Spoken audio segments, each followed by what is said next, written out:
Vaše skúsenosti ako atléta sú cenné. Avšak, ak ich neprezentuješ vhodným spôsobom, zamestnávatelia to nemusia úplne pochopiť. Preto je budovanie silného životopisu a online profilu nevyhnutné pre ďalší krok. Cieľ je jednoduchý. Premeňte svoje športové skúsenosti na profesionálnu hodnotu. Namiesto zoznamu súťaží alebo výsledkov sa zamerajte na zručnosti. Čo si rozvinul? Vedenie, disciplína, tímová práca, time management, schopnosť podávať výkony pod tlakom. Toto sú veci, ktoré zamestnávateľia hľadajú. Tvoj životopis by mal jasne ukázať, kto si, v čom si dobrý a ako tvoje skúsenosti môžu priniesť hodnotu v profesionálnom prostredí. To isté platí pre tvoju online prítomnosť.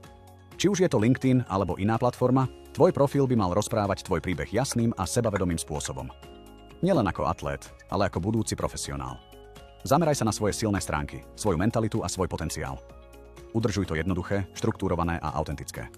Nepotrebuješ roky korporátnych skúseností, aby si vynikol. Už máte niečo silné. Vaša cesta. Teraz ide o to, ako ju prezentovať spôsobom, ktorému ostatní porozumejú. Venuj čas budovaniu svojho životopisu a online profilu s cieľom. Pretože keď je váš príbeh jasný, správne príležitosti sa ľahšie nájdu.